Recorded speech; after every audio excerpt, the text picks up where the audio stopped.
Week 3 of the NFL underway today. That funny feeling that you have right now is when the Browns have a winning record. We'll get to them shortly. Plus, Major League Baseball wraps up its regular season today. And we sit down with Bowling Green head coach Dirk Connor in our latest No Days Off. Hi, and thanks for joining us. I'm Alex Wilcox. Sports Nightly is brought to you by Team Sports, your preferred supplier of athletic team and business identity needs.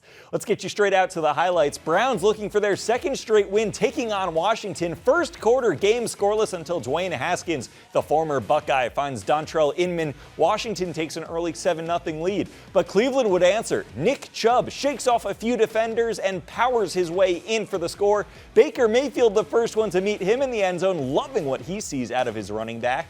And by the way, the Browns defense was swarming to the ball all day today. Here's one of their 3 interceptions of the day. Malcolm Smith comes up with the pick there. Cleveland looking to turn that into points before the half. Less than a minute to go till the break. Mayfield fires it over to the Toledo Rocket alum Kareem Hunt, who goes in for the score. 17-7 Cleveland heading into the half. That lead, though, didn't last long. We go to the fourth. Washington up 20-17. Mayfield flushed out of the pocket, connects with Harrison Bryant. Browns retake the lead. Next possession for Cleveland. They give it to Chubb again. He finishes with 108 yards on the ground and 2 scores as the Browns get the win 34-20. They move to 2-1, their first winning record since 2014. First and foremost, is a football town. They deserve to have a great franchise and a great team. But we're worried about right now. Like I said before the season started, it's about building that culture, bringing the right guys in, and pushing this thing in the right direction, which is what we've been doing and what we're trying to do. But we have to build on this momentum and keep going one game at a time. Look, we excited, but we got more work to do. We can't be satisfied here. We got to keep going out there and, winning. We're winning 1-0 every time.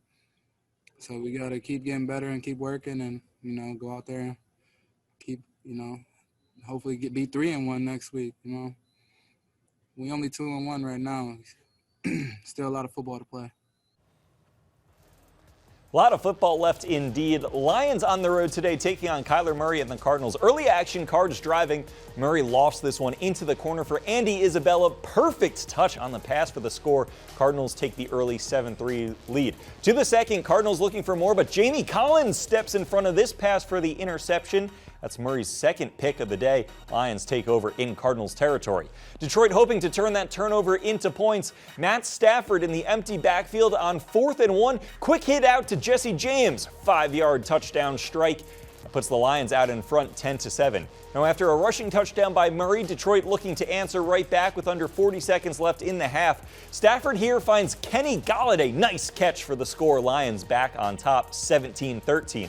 This game would go back and forth the whole way. In the fourth, game tied at 23, Lions driving. Stafford finds Marvin Jones, breaks a tackle, and gets inside Cardinals territory, sets them up for a possible game-winning field goal, and it all comes down to this. A game-winning field goal off the boot of Matt Prater. Lions shock the Cardinals. They get the win 26-23. Joe Burrow and the Bengals still looking for their first win of the season, taking on the Eagles in Philly. Second quarter, scary moment here for Bengals fans. Burrow flushed out of the pocket. He actually gets the ball off and completes the pass, but he took a shot at the end of this one. Down in some pain there. Take another look if you dare, Bengals fans. Ooh, just a nasty hit there by Malik Jackson. Burrow, though, would return to the game. He appears to be fine. Less than 2 minutes left to play before the half. That's how fine he is. Burrow hits T. Higgins for the score. That's his first touchdown pass of his NFL career. Congrats to the rookie, hopefully first of many. The Eagles drive right back the other way. Here, Carson Wentz finds Greg Ward down the sideline. 26-yard pitch and catch for Philly. They head into the half up 13-10. In the third now, Bengals driving. Burrow looking for Higgins for the second time today, and he's got him. This time from 4 yards out, Cincinnati would retake the lead. Less than a minute left in regulation. Eagles down 7. They need a score here since he needs a stop. Wentz making something out of nothing here, decides to take it himself, dives across the goal line for the score. This game would head into overtime. In overtime, neither team able to get their offenses going, but the Eagles would set up for a 59-yard field goal attempt. but there's a false start penalty, and so that would push Philly back 5 yards, making it a prohibitively long 64-yard attempt. Eagles decide to punt instead, and so the game ends in a tie, 23-23. Well, it feels like just yesterday was opening day, but today was the last day of MLB's shortened regular season. Just 60 games played this year, but we do get an expanded postseason, and both the Indians and Reds have already punched their tickets to the playoffs. Cal Quantrill on the mound against the Pirates in Cleveland. We start this one in the top of the second. Runner in scoring position for Jose Ozuna, who floats this one into shallow right. That finds some grass. JT Riddle scores, and the Pirates are up early. We go to the bottom of the third now. Indians answer. Carlos Santana gets all of this one, sends it out to deep center, out into Souvenir City, of course, if there were any fans. Game tied. Pirates, though, would jump out to a 6-2 lead. But that's when Cleveland starts to chip away. Frenmil Reyes with 2 on, and he knew it as soon as he hit it. That one is gone. Cleveland cuts it to a 1-run game. Next inning, Santana comes through in the clutch yet again, lines this one out to right, rolls all the way to the wall. Indians go on to get the 8-6 win. They'll open their postseason on Tuesday with Game 1 of the AL Wildcard Series at home against the New York Yankees. Reds are in the playoffs already, but seeding at stake this afternoon in Minnesota. Top of the 7th, 2-1 Twins with a man on. Freddie Galvis takes Tyler Clippard into the right field corner for the RBI single, and that notches things up at 2. It would stay that way going into the top of the 10th. A little extra baseball on this final game of the regular season. All tied up at 2. Runners on second and third. Tucker Barnhart lines one to right off Sergio Romo for the RBI single. That puts the Reds on top 3-2. It's now 4-2 Reds, still in the 10th. Bases loaded. Eugenio Suarez rakes one to left off Jorge Alcala for the RBI single. Since he wins 5-3, they will be the 7th seed in the NL playoffs. Tigers and Royals. Alex Gordon playing in the final game of his career to wrap up the season. Tigers started the game off strong. First inning, Brandon Dixon with a shot out to deep center. One hopper off the wall. Daz Cameron scores. Tigers up 1-0. We go to the 4th. Adalberto Mondesi takes that high fastball out of here. Solo shot for him. He ties this game up at a run apiece. Very next inning, Ryan McBroom does the exact same thing, this time out to deep left. Royals go on to get the win 3-1. If you're looking for a silver lining, though, if you're a Tigers fan, Detroit finishes the season 23-35, and they potentially will have the number 3 pick in the 2021 draft as their rebuild continues. But the playoff matchups are all set. The Indians are the 2 seed in the American League. They will host the Yankees in a 3-game series in Cleveland beginning Tuesday, while the Reds will travel to Atlanta to take on the Braves in a best-of-3 swing beginning Wednesday. Cincinnati earned the 7th seed in the NL. Next on Sports Nightly, I sit down with Bowling Green's Dirk Connor for the latest No Days Off.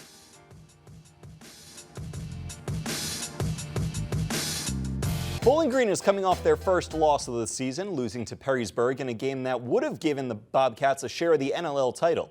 It was a disappointing loss, but shouldn't overshadow what has been a fantastic season.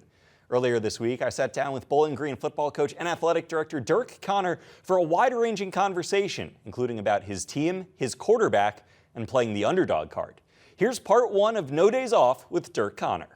This is the biggest win of Dirk Connor's tenure. Look at the jubilation on that red sideline. Look what it means to these Bobcats. What's been the key for you guys to get to this point where you are right now? I don't know that there's necessarily been one particular key. You know, we're blessed to have a really good group of kids, a really good group of seniors, and also some complimentary juniors and sophomores that, not just in the game of football, but just in athletics in general, they're used to carrying a load, they're used to playing at a high level and competing with good teams. And so, you know, they're used to those moments, and it's been able to carry us through. But we've just executed really well in all 3 phases of the game. I don't know that it's necessarily one particular thing we do well or better than others, but you know, we've played well on offense, defense, and special teams, and you know, it's been a fun group to coach, and they're committed to winning and doing the things that it takes to win. 4th down and 3. Brown moving left, throwing on the run, lobbing that downfield. It's caught! It's grabbed by Ryan Jackson, and this will go for a touchdown. Football is obviously a team game. It's the ultimate team game. But if we were to single out one guy, it's got to be your quarterback, Eli Brown. I mean, he is having a phenomenal year leading your team. He seems like he can just about do it all. How special of a kid is he? Yeah, I mean, it can't really be overstated. He's just a tremendous kid in all facets of life, not just out here on the football field. But we put a really heavy load on him, and you know, you guys see all the skill and stuff that he has on Friday nights, but what you don't see is what he puts in outside of it, and the work that he puts in, and the time that he puts in, and you know, just his overall toughness. I mean, we've talked, I'd love to have monitors like the college teams do and see how much running he actually has to do on a Friday night, because unlike some of the other schools, he's out there playing every down of defense for us too, and he's not just an integral piece as our quarterback on offense, but he's a key piece in everything we do. The mighty 34 varsity players playing in a league full of much bigger schools than them. And this mighty 34 pulls off maybe the upset of this young football season. A majority of your players are playing both ways, and that's sort of, you know, something that a lot of other teams aren't dealing with in the NLL.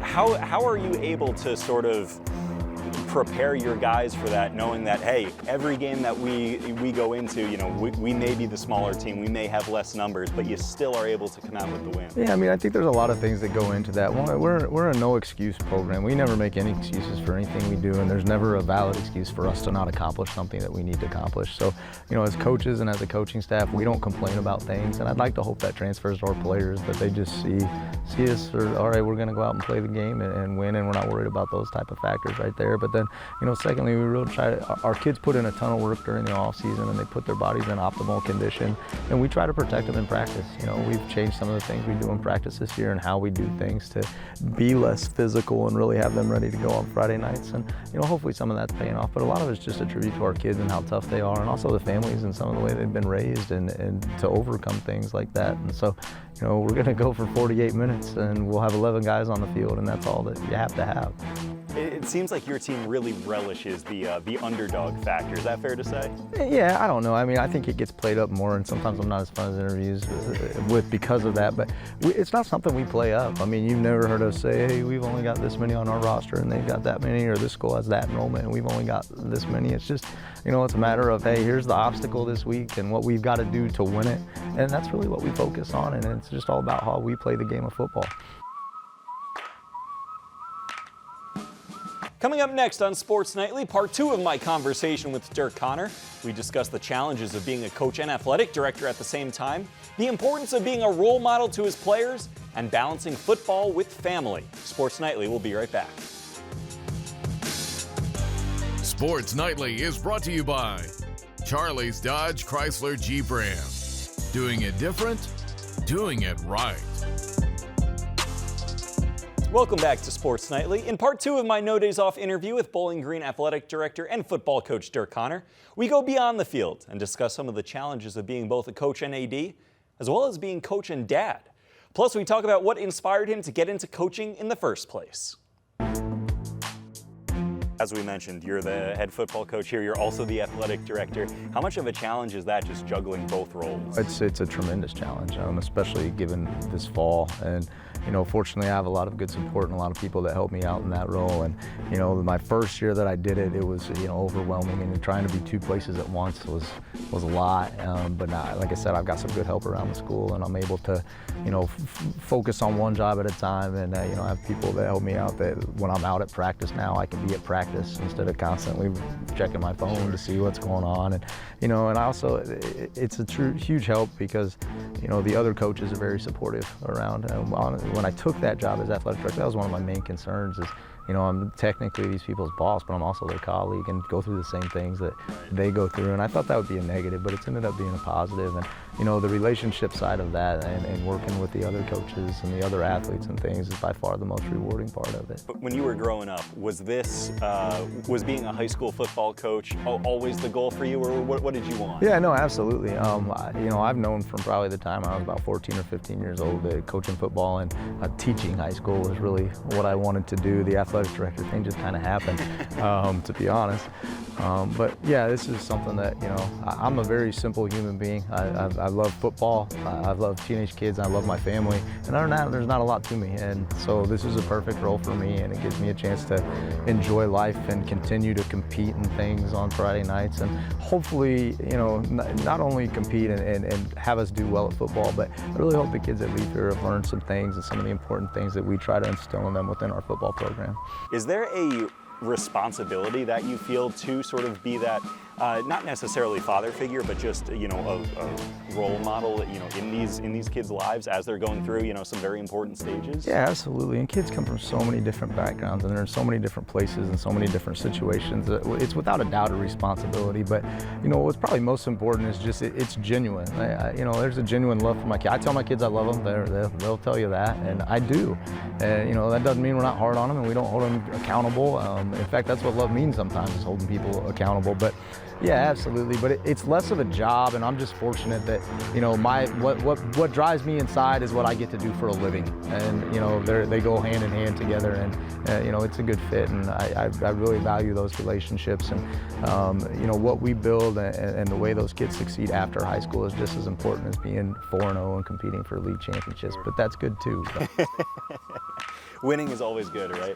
Absolutely. So you said you realized, you know, around the time you were 14 or 15 that, you know, you wanted to do this, be a high school football coach. What was it that made this job appeal to you so much? Yeah, I don't know. I mean, going back on my own background, and I'm my least favorite subject to talk about. So, you know, when I was in high school, we had a tutoring program where students tutored other students, and I was fortunate to be a good math student all throughout school, and I actually started tutoring other kids when I was a sophomore.